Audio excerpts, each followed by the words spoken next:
Alright, today gagawa tayo ngayon ng masarap na labong. Gulay tayo ngayon, okay? So madali lang, gigisa muna tayo ng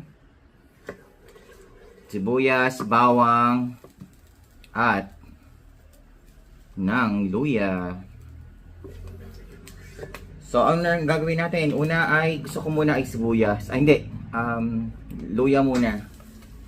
Tutustahan lang muna natin yung luya. So may luya tayo ngayon. Sunod natin dyan ay ang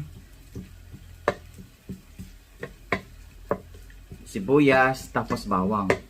So pag nasangkot siya na nagisa na natin, lagay natin ang mackerel natin. So lalagay natin sa ating labong yung mackerel kasi hindi ako nakabili ng hibi.